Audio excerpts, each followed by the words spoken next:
Divorce papers hit the polished mahogany table with a sickening slap. Take the settlement, Vivian. Let's be brutally honest. Without my network and my company, you're nothing special. Those words, spat from the lips of a man she had spent 10 grueling years building from the ground up, should have broken her. Instead, they lit a match in a room flooded with gasoline. Richard thought he had discarded a rusty, obsolete stepping stone to make room for his shiny new trophy. He had absolutely no idea the woman he left emotionally bleeding in a downtown law office would soon be stepping out of a custom black Maybach, gripping the arm of the single most powerful billionaire in the city, the exact man Richard was desperately begging to save his crumbling empire. The air in Evelyn Ross's corner office on the 42nd floor of the century-old legal building felt deliberately engineered to suffocate. Vivian Sterling sat perfectly still, her hands folded neatly in her lap, staring at the stark white pages of the dissolution agreement. Across the vast expanse of the glass desk sat Richard Castile, the man who had been her husband for a decade, though looking at him now, he was entirely unrecognizable. Richard wore a bespoke, tailored suit that cost more than Vivian's first car. His hair was impeccably styled, and his posture practically screamed arrogance. He checked his Patek Philippe watch, a gift she had painstakingly saved for when his company, Castile Dynamics, landed its first round of seed funding, and sighed with aggressive impatience. "Can we expedite this, Evelyn?" Richard directed his voice to Vivian's lawyer, completely bypassing his soon-to-be ex-wife. "I have a board meeting at 2, and Brianna has reservations at Le Bernardin for 3. We don't have all day." At the mention of Brianna, Vivian's jaw tightened imperceptibly. Brianna Davenport. She was Castile Dynamics' new vice president of public relations, 26 years old, and entirely the reason Vivian was currently deciding how to divide 10 years of shared memories into neat, legal percentages. Brianna was sitting in the waiting room outside, practically vibrating with smug entitlement. "We will take exactly as much time as my client needs, Richard," Evelyn replied, her tone dipping into absolute frost. Evelyn was a shark in a tailored Chanel suit, and she had spent the last 2 hours trying to convince Vivian to fight for 50% of the company. "She doesn't need time. She needs a pen," Richard scoffed, leaning forward. He finally locked eyes with Vivian. The warmth that used to exist in his gaze, the nervous boy who used to code in their cramped studio apartment while she worked double shifts at a diner to pay their rent, was completely gone. In his place was a tech bro narcissist, high on his own inflated valuation. "Look, Viv, the offer is more than generous. You get the house in the suburbs, the Volvo, and a flat $2 million buyout. You're set. Most women in your position would be thrilled." "My position?" Vivian asked, her voice quiet but eerily steady. "Yes, the wife who rode the coattails," Richard said smoothly, entirely devoid of empathy. "Let's not pretend you had a hand in the actual architecture of Castile Dynamics. I built the neural networking algorithm. I pitched the venture capitalists. You kept the house clean. You made coffee. You were great for the startup phase when I needed emotional support. But we're in the major leagues now. You don't understand this world. Take the settlement, Vivian. Let's be brutally honest. Without my network and my company, you're nothing special." Evelyn slammed her hand on the desk. "Richard, if you utter one more disparaging remark to my client, I will file a motion to halt these proceedings, and we will take this to open court, where I will tear your precious company's financial records apart, piece by bleeding piece." "It's fine, Evelyn," Vivian said softly. Both Richard and Evelyn turned to look at her. Vivian picked up the heavy Mont Blanc pen resting beside the documents. Her mind flashed back to the countless nights she had stayed awake until 4 a.m., rewriting Richard's sloppy, fragmented Python code. He was the visionary, sure, but he was a terrible programmer. It was Vivian's quiet, obsessive restructuring of the data sorting models that made the software functional. She was the ghost in the machine. She had never asked for credit because she loved him. because she believed his success was their success. "You really believe that, don't you, Rick?" Vivian asked, looking directly into his cold, impatient eyes. "You believe you did it all yourself?" "I know I did," Richard replied, adjusting his silk tie. "Sign the paper, Viv. Let's move on." Vivian didn't cry.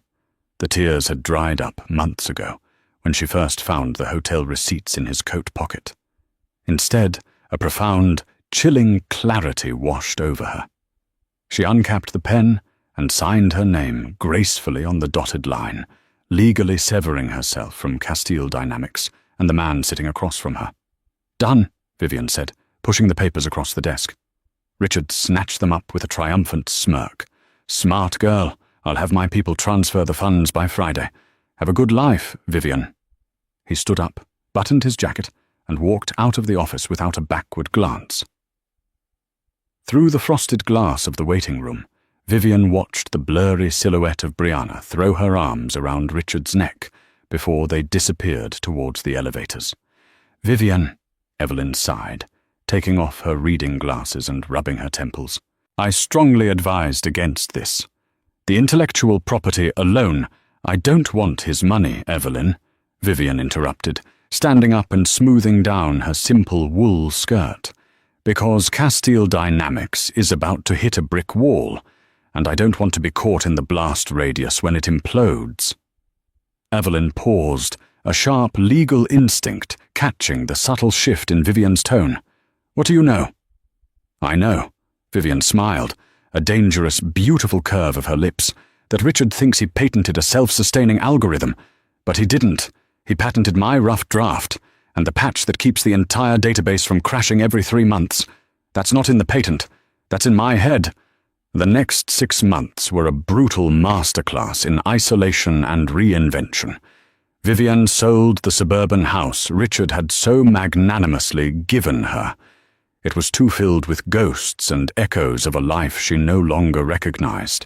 She used the proceeds, along with the $2 million buyout, to secure a sleek, minimalist loft in the industrial district and quietly founded a shell corporation, Ethelgard Tech Solutions. While Richard and Brianna were splashed across the society pages of TechCrunch and Forbes, attending galas, buying a penthouse in Tribeca, and vacationing in St. Bart's, Vivian went dark. She completely deleted her social media presence. She changed her phone number. She lived on black coffee, delivery Thai food, and pure, unadulterated focus. Richard's flagship software, Aegis, was a predictive modeling tool used by major financial institutions to forecast market volatility. But Vivian knew its fatal flaw. As a system scaled up, Aegis suffered from a catastrophic memory leak, a cascading failure that caused the predictive models to hallucinate false data. Richard, in his hubris, had fired the original QA testing team to cut costs, convinced his genius code was flawless. Vivian spent the autumn writing Valkyrie. It wasn't just a patch for Aegis. It was an entirely new, infinitely superior architecture.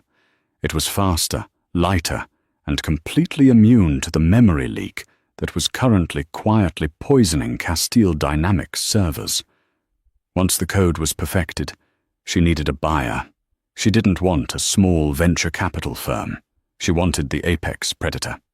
She wanted Astor Holdings. Harrison Astor was 38, ruthless, wildly intelligent, and possessed a net worth of roughly $14 billion.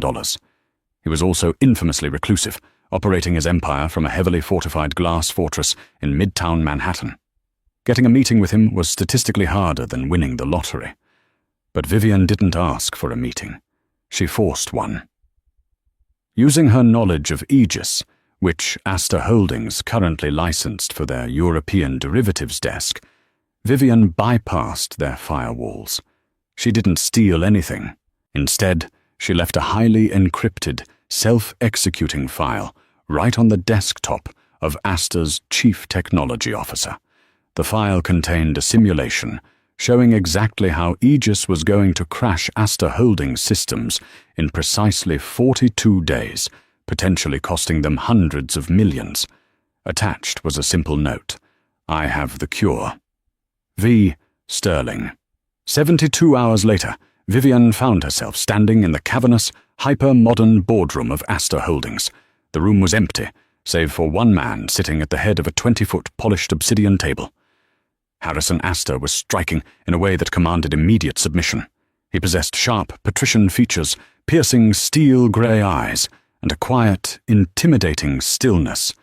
He didn't wear a tie, just a crisp white shirt with the sleeves rolled up, revealing forearms corded with muscle. "Vivian Sterling," Harrison said, his voice a rich, low baritone that seemed to vibrate against the glass walls.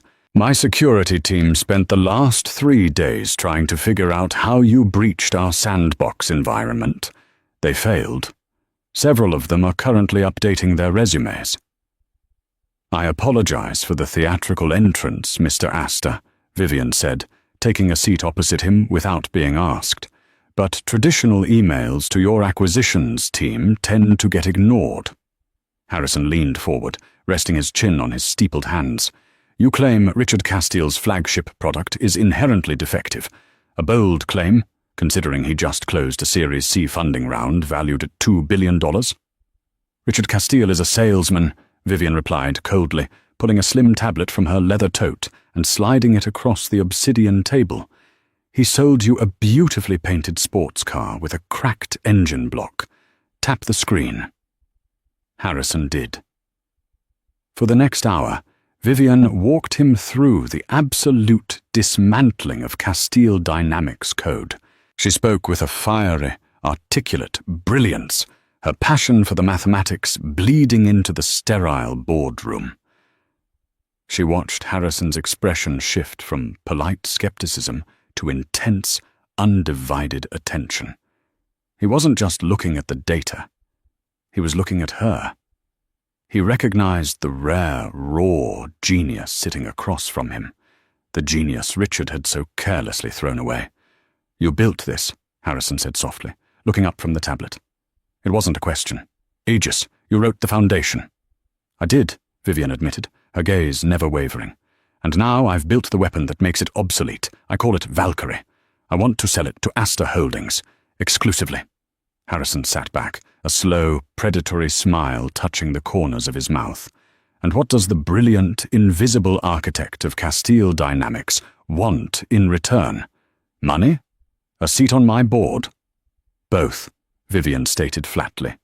"And I want you to short Castile Dynamics stock when I give you the signal." Harrison Astor chuckled, a genuine, dark sound of amusement. "You are a very dangerous woman, Miss Sterling." "I'm nothing special," Vivian replied, repeating Richard's insult with a venomous sweetness. "Just a woman who wants what she's owed." 6 months after her meeting with Harrison Astor, the high society landscape of the city was converging on the Metropolitan Museum of Art for the annual Astor Foundation Gala. It was the most exclusive, impenetrable invitation of the year. Richard Castile was sweating through his Tom Ford tuxedo. The last 4 weeks had been an absolute nightmare. The memory leak in Aegis had finally begun to manifest. 2 minor clients had already threatened lawsuits over corrupted data models. His engineering team was scrambling, completely baffled by the root cause of the system failures. His stock valuation was wobbling. He desperately needed an influx of capital to rebuild the software from the ground up, and he needed it from a whale. He needed Harrison Astor. "Stop fidgeting, Rick," Brianna hissed, adjusting the neckline of her crimson plunging gown. She looked around the opulent room, practically vibrating with the desire to be photographed. "You're acting like a junior intern. You're the CEO of Castile Dynamics. Act like it." "Astor is here tonight," Richard muttered, grabbing a flute of champagne from a passing waiter and downing it in one gulp. "If I can just get 5 minutes with him, I can secure the bridge loan. Everything will be fine." "Of course it will," Brianna cooed, linking her arm through his. She spotted a group of venture capitalists they knew and pulled him toward them. "Come on, let's mingle. We need to look successful." As they joined the circle of wealthy elites, the conversation naturally turned to the recent rumors of Castile Dynamics software glitches. Richard laughed them off with practiced ease. "Growing pains, gentlemen, nothing more," Richard lied smoothly, flashing his trademark confident smile. "When you're pushing the boundaries of AI architecture, you hit a few speed bumps, but the core algorithm is bulletproof. I designed it to be resilient. It must be tough navigating all this without your ex-wife," one of the older investors, a man named Gregory, noted with a slight tilt of his glass. "I remember Vivian used to be heavily involved in the early days. A sharp mind." Richard's smile tightened into a sneer. "Vivian? Please. She was an anchor. Nice woman, but completely out of her depth in this arena. The moment we scaled past a garage operation, she became a liability. Divorcing her was the best business decision I ever made. Trimming the fat, so to speak." Brianna giggled maliciously. "She really was quite plain, wasn't she? No vision."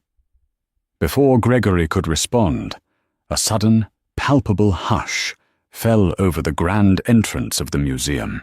The string quartet seemed to lower their volume as the massive front doors were held open by security.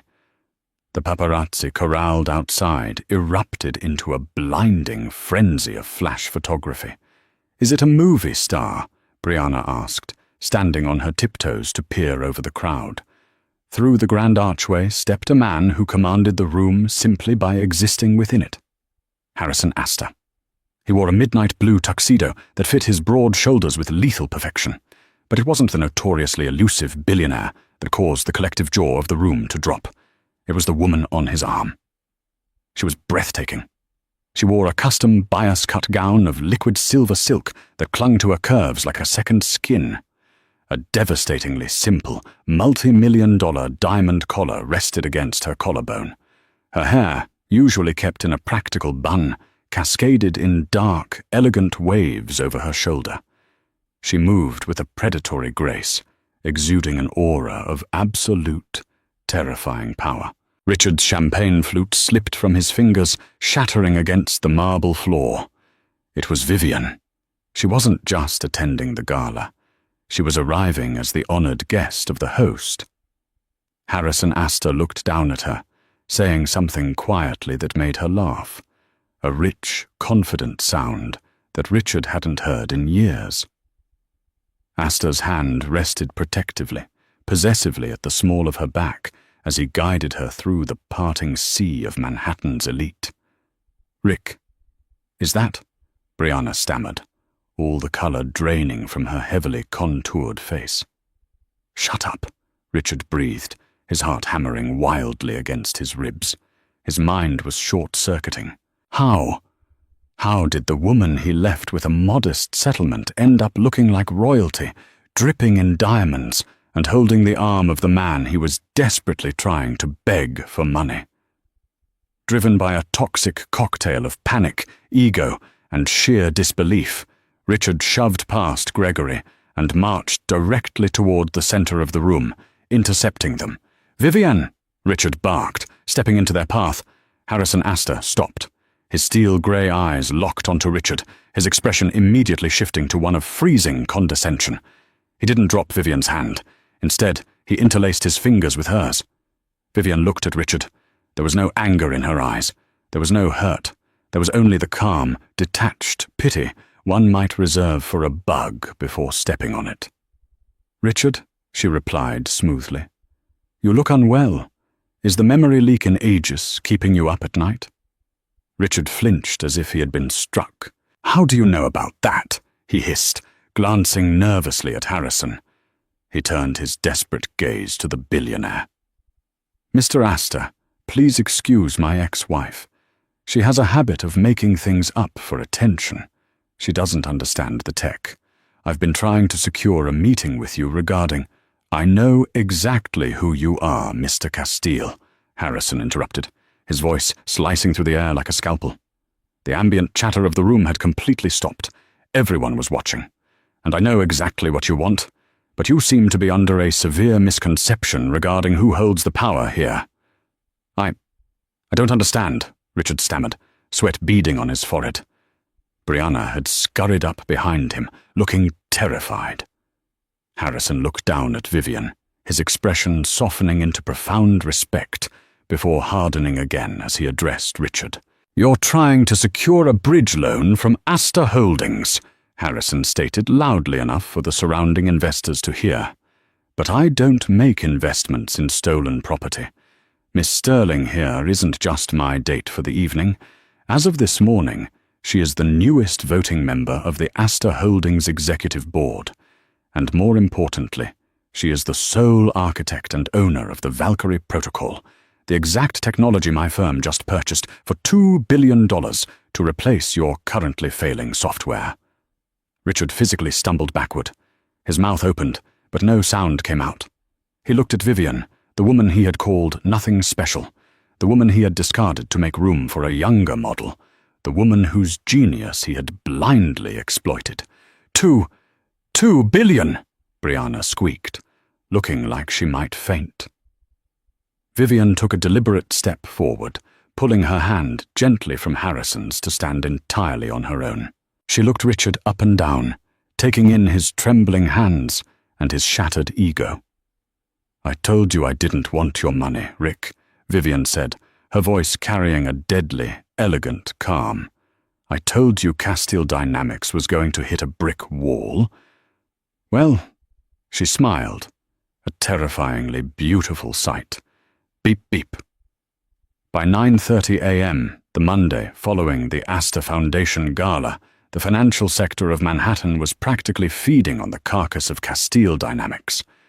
The news of Harrison Astor's $2 billion acquisition of the Valkyrie Protocol had been splashed across the front page of the Wall Street Journal, complete with a high-resolution photograph of Vivian and Harrison from the red carpet.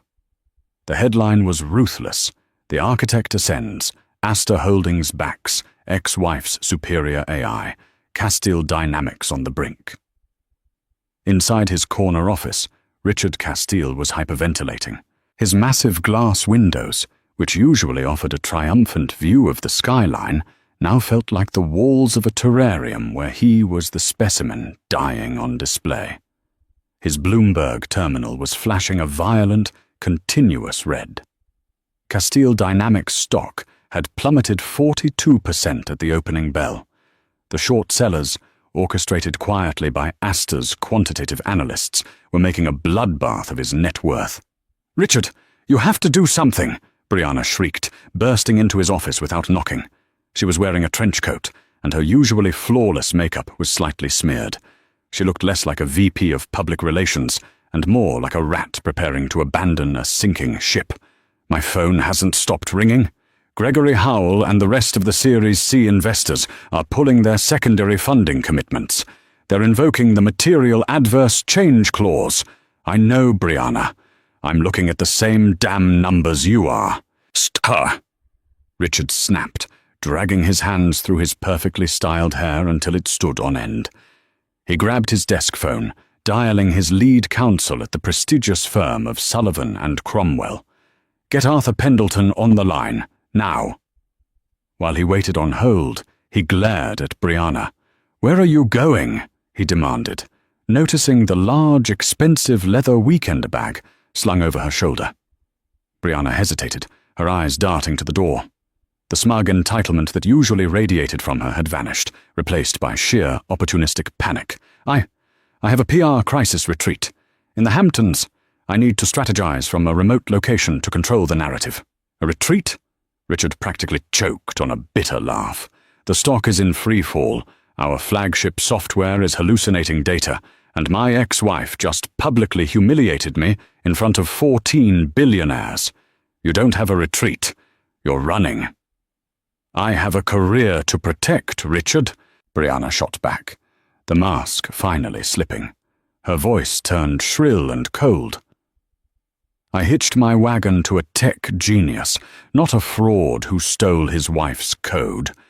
You told me she was nothing. You told me she was just a glorified secretary. She is nothing," Richard roared, slamming his fist onto the mahogany desk. "She stole my architecture. She took my foundation, tweaked a few lines of Python, and sold it to Astor to spite me. It's IP theft. It's marital property. I'll sue her into oblivion." "Good luck with that," Brianna sneered, adjusting her bag. "I'm resigning. Effective immediately. Don't expect me back at the Tribeca apartment. I've already called movers for my things." Before Richard could scream a response, she spun on her heels and marched out of the office, leaving the door wide open. The sounds of a chaotic, panicking bullpen filtered in. Engineers were shouting, phones were ringing incessantly, and the scent of a dying empire hung heavy in the air. "Arthur," Richard gasped into the receiver as his lawyer finally picked up. "I need an emergency injunction. I want a freeze on the Astor Holdings acquisition of Valkyrie. Vivian Sterling stole my intellectual property. We are taking her to court." Across town, in the serene, sun-drenched penthouse of the Astor building, Vivian sat barefoot on a plush white sofa, sipping a cup of Earl Grey tea. She was reviewing a series of complex server migrations on her tablet. Harrison Astor leaned against the marble kitchen island, dressed down in dark jeans and a cashmere sweater, watching her with a mixture of awe and deep affection. He had spent his life surrounded by ruthless predators, but he had never met anyone quite like Vivian. She was a masterclass in controlled demolition. "Sullivan and Cromwell just filed the paperwork in the Southern District of New York," Harrison said, checking a message on his phone.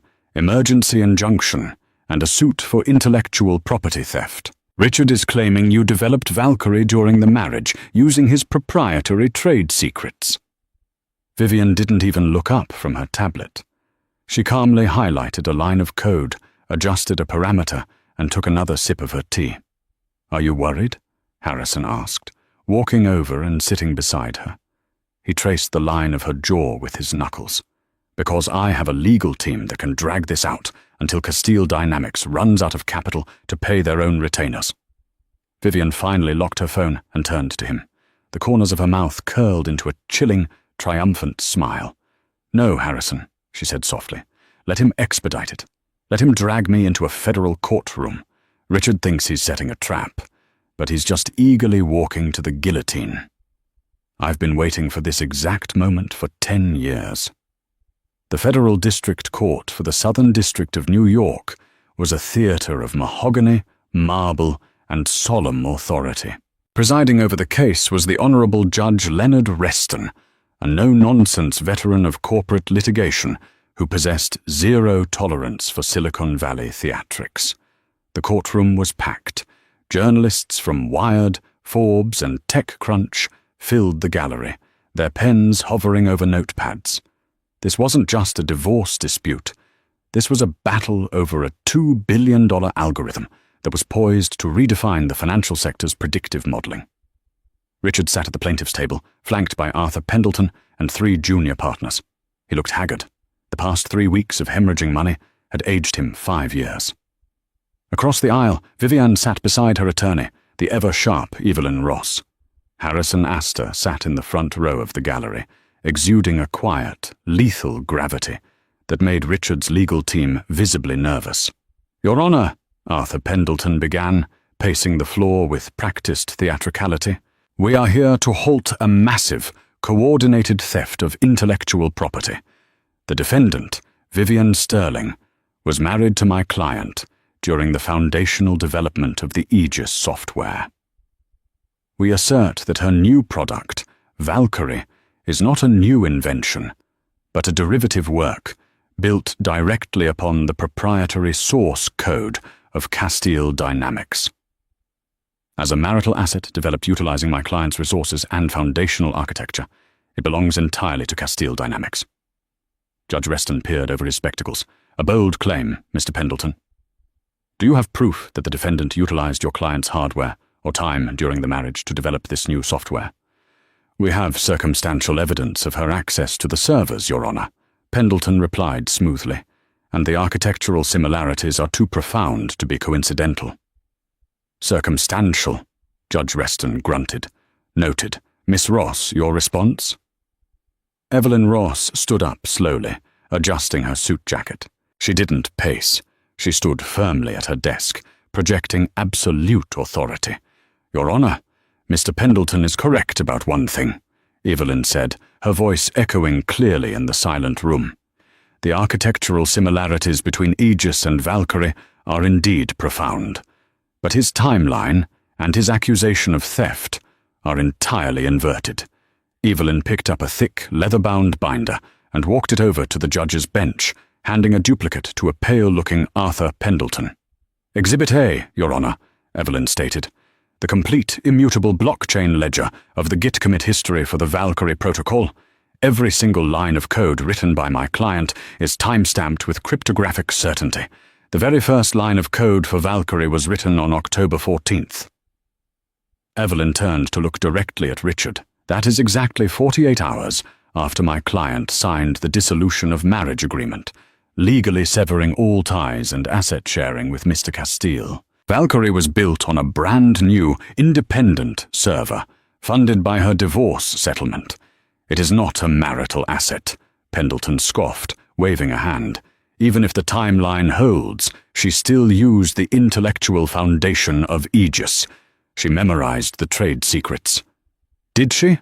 Evelyn asked, a dangerous glint in her eye. "Your Honor, I direct your attention to Exhibit B. This requires a bit of technical context, which my client is uniquely qualified to provide." Evelyn nodded to Vivian, who stood up. She wore a tailored charcoal suit that made her look like a titan of industry. She walked to the center of the floor, pulling a small flash drive from her pocket and handing it to the court clerk to project onto the large monitors flanking the judge's bench. "Mr. Castile patented the Aegis software under his sole name," Vivian began, her voice calm and analytical, devoid of any emotional tremor. "He claims to be the sole architect. However, what Mr. Castile lacks in coding proficiency, he also lacks in digital forensics." Lines of complex code suddenly illuminated the screens. "This is the foundational root code of Aegis," Vivian explained, pointing a laser pointer at the screen. "Mr. Castile submitted this exact code to the United States Patent and Trademark Office, but he failed to realize that when I wrote this code for him 7 years ago in our studio apartment, I embedded a digital watermark, a highly obfuscated polyglot file hidden within the metadata." Richard's face drained of all color. He gripped the edge of his mahogany table so hard his knuckles turned stark white. "If you run a specific decryption key, which only I possess, on the foundational code of Aegis," Vivian continued, typing rapidly on a wireless keyboard provided by the clerk. The screen flashed, and the dense block of code suddenly rearranged itself into a clear, undeniable text string. The courtroom gasped collectively. Displayed in massive, glowing white letters against the black terminal screen was, "Authored entirely by V. Sterling. Property of V. Sterling." "Your Honor," Evelyn Ross interjected smoothly, as the gallery erupted into furious whispers. "Not only did my client not steal from Castile Dynamics, but we have irrefutable proof that Richard Castile committed felony fraud before the USPTO by claiming sole authorship of intellectual property he did not create. Aegis is not his. He stole it from his wife." Judge Reston stared at the screen, then slowly turned his gaze to Richard, who looked as though he was going to vomit. "Furthermore," Evelyn continued, twisting the knife with professional ruthlessness, "we are countersuing Mr. Castile for the sum of $500 million for the unauthorized commercialization of my client's intellectual property. And I believe Mr. Astor's legal counsel from Cravath, Swain and Moore is waiting in the wings to file a separate suit for corporate fraud, as Mr. Castile knowingly sold a defective, stolen product to Astor Holdings." Arthur Pendleton slowly sat down, physically distancing himself from Richard. The case wasn't just lost. It was a career-ending massacre for his client. "Mr. Pendleton," Judge Reston said, his voice dangerously low, "does your client have any explanation for the digital signature embedded in the patent he filed?" Pendleton looked at Richard, who was staring blankly at the screen, his entire empire crumbling into ash before his eyes. "No, Your Honor," Pendleton whispered. "We have no explanation." Vivian walked back to her seat, her posture perfect. She didn't look at Richard to gloat. She didn't need to. He was already a ghost. She sat down, catching Harrison's eye in the gallery. He offered her a slow, deeply respectful nod. She had been told she was nothing special without him. Today, she proved that he was absolutely nothing without her. The gavel strike that ended the hearing did not just close a legal proceeding. It acted as the detonator for the absolute obliteration of Richard Castile's life. Within 48 hours of the courtroom revelation, the Securities and Exchange Commission, SEC, launched a full-scale federal investigation into Castile Dynamics. By knowingly patenting stolen intellectual property and subsequently using that fraudulent patent to secure billions of dollars from venture capital titans like Sequoia Capital and Andreessen Horowitz, Richard had committed wire fraud, securities fraud, and perjury. The immediate fallout was apocalyptic. The board of directors at Castile Dynamics convened an emergency midnight session and ousted Richard as CEO, stripping him of his equity and his severance package under the moral turpitude clause of his contract. But it was a futile gesture of self-preservation. The company was already dead, with the core algorithm proven to be stolen and fatally flawed with the memory leak Vivian had so precisely diagnosed. Client contracts evaporated overnight. Major financial institutions like Goldman Sachs and Morgan Stanley, terrified of the compromised data models, triggered their penalty clauses, demanding immediate refunds of their licensing fees. A week later, Castile Dynamics filed for Chapter 7 bankruptcy. Richard found himself sitting alone on the floor of his cavernous Tribeca penthouse. The electricity had been shut off. His assets were entirely frozen by federal mandate. The bank had foreclosed on the property that very morning, and he had exactly 24 hours to vacate. Brianna had made good on her promise, vanishing into the Hamptons with her designer bags and changing her phone number. She was currently attempting a rigorous PR rebranding, pitching herself to a boutique marketing firm as a survivor of corporate gaslighting. He stared blankly at his dead smartphone. His contacts list, once a Rolodex of Manhattan's elite, was entirely useless. Not a single person would take his calls. Arthur Pendleton had formally withdrawn as his legal counsel, citing unpaid retainer fees. Richard was facing millions of dollars in civil restitution to Vivian, a separate corporate sabotage lawsuit from Astor Holdings, and the looming, terrifying reality of federal prison time for defrauding the USPTO. He had nothing. He was nothing. Desperation, raw and humiliating, finally broke his pride. Driven by a frantic, pathetic instinct for survival, Richard borrowed a prepaid burner phone from a bodega clerk down the street and dialed the only number he still knew by heart. Vivian answered on the third ring. Sterling.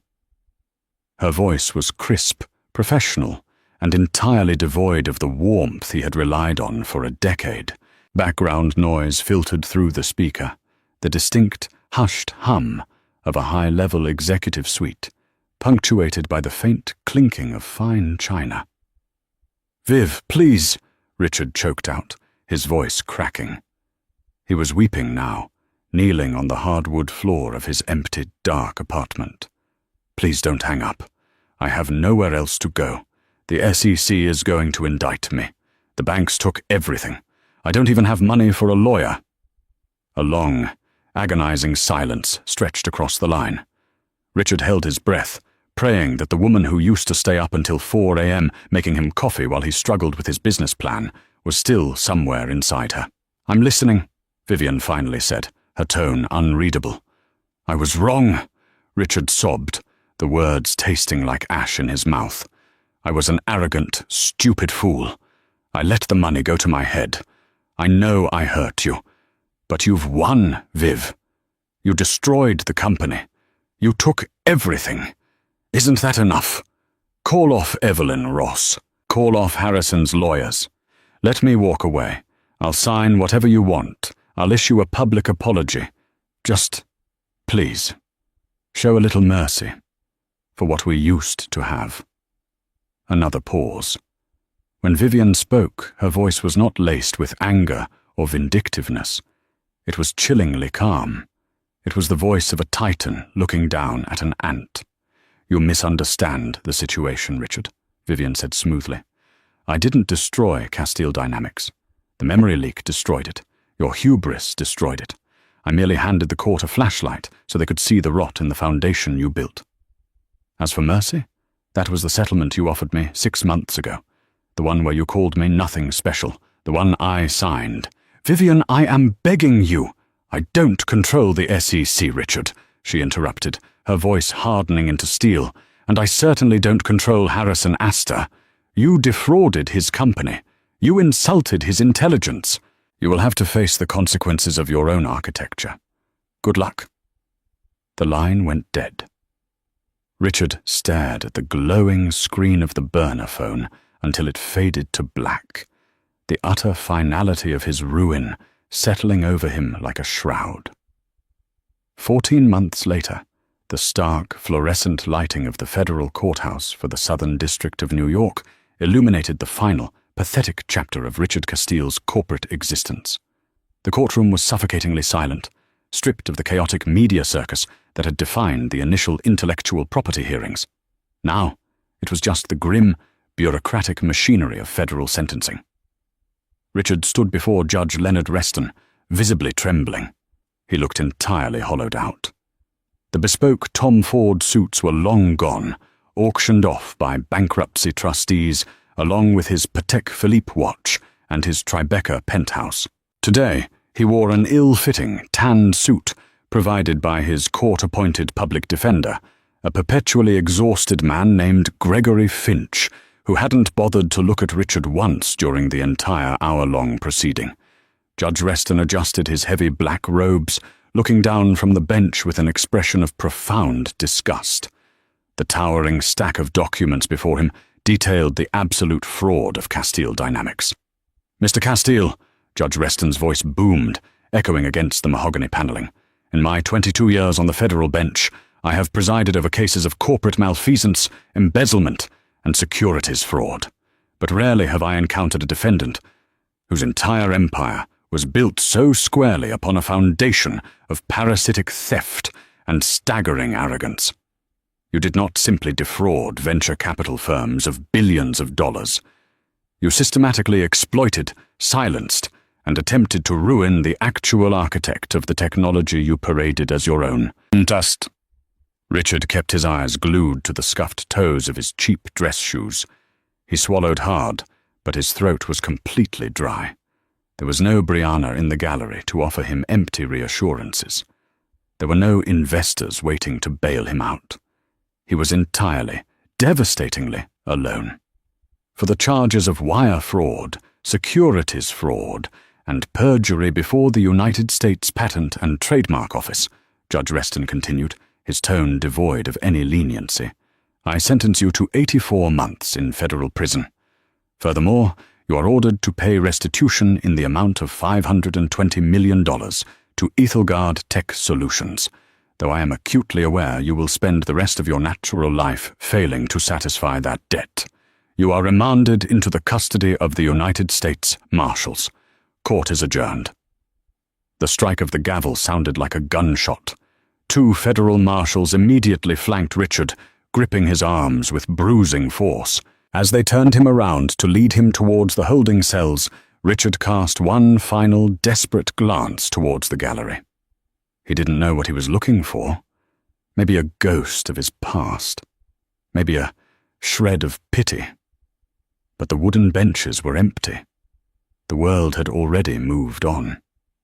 6 months into his sentence at the Federal Correctional Institution in Otisville, Richard found himself staring at a staticky, wall-mounted television in the stark, concrete recreation room. He was wearing a standard-issue khaki jumpsuit, his hands raw and blistered from his assigned duty in the industrial laundry facility, where he earned exactly 28 cents an hour, scrubbing heavily soiled kitchen aprons. The television was tuned to CNBC's Squawk Box. The familiar face of financial journalist Andrew Ross Sorkin filled the screen, broadcasting live from the floor of the New York Stock Exchange.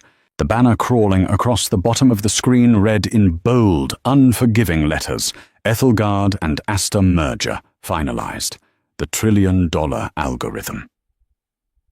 "We are witnessing history this morning," Sorkin announced, his voice vibrating with genuine excitement.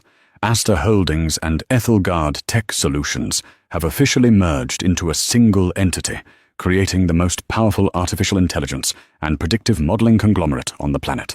And joining us now is the visionary who built the Valkyrie protocol from the ground up, the newly appointed co-CEO of Asta Ethelgard, Vivian Sterling. The camera panned, and Richard felt the air physically leave his lungs. Vivian stood on the balcony of the Hours, the legendary opening bell resting behind her. She looked transcendent.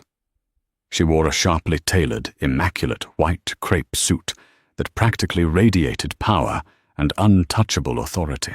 Her dark hair fell in perfect, sleek waves, and around her neck rested a subtle, yet undeniably priceless diamond tennis necklace.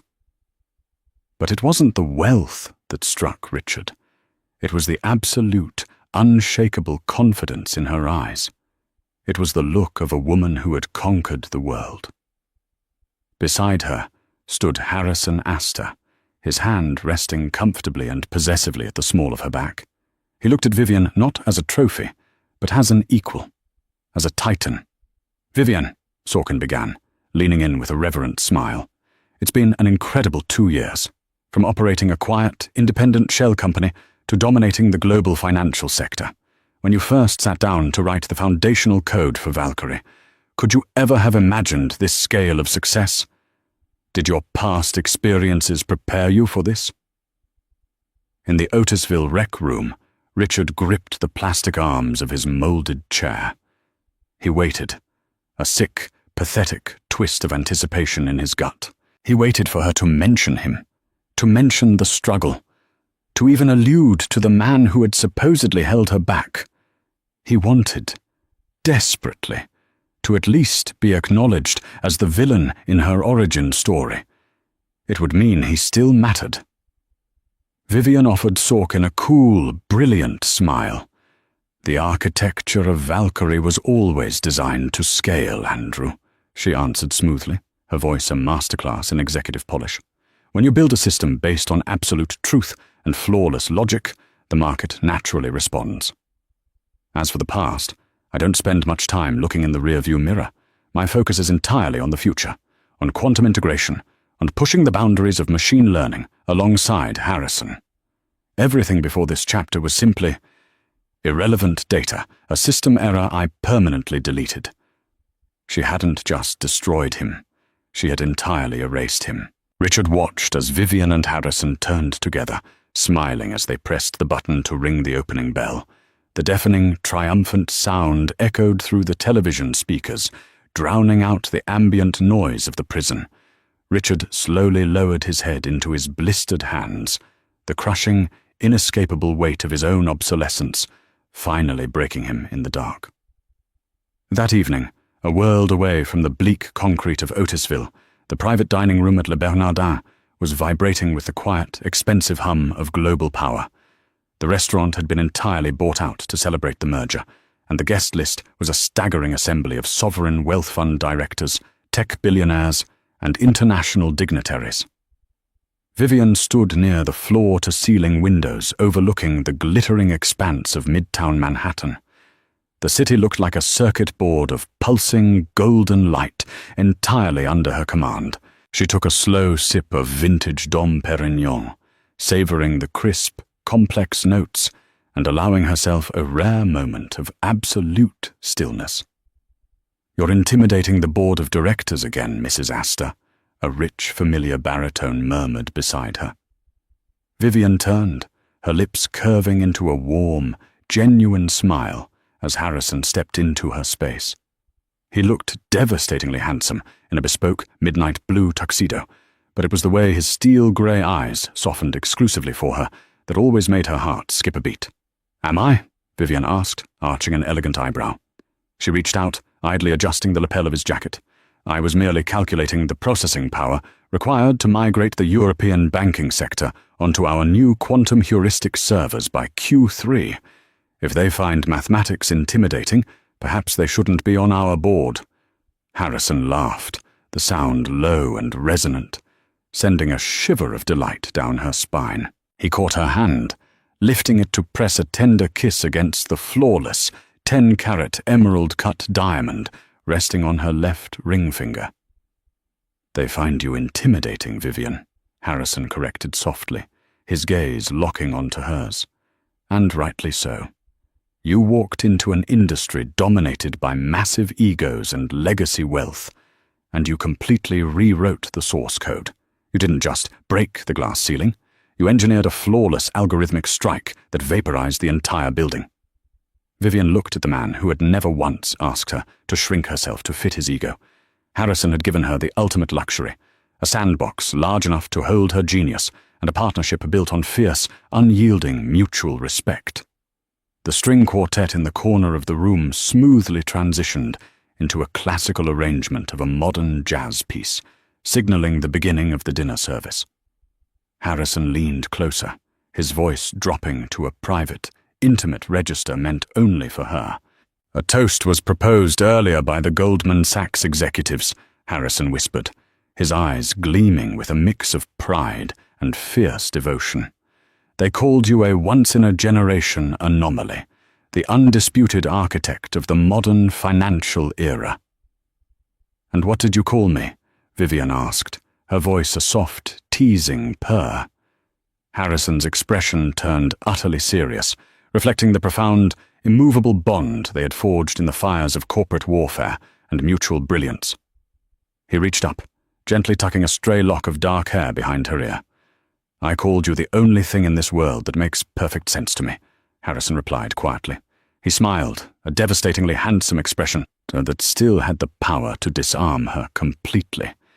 "And to think, there was once a fool in this city who looked at you, with all this fire and all this genius, and dared to call you nothing special. Oh!" Vivian let out a soft, triumphant laugh, looking out at the glittering empire they ruled together. The ghost of Richard Castile, the memory of that suffocating law office, the sheer audacity of his insult.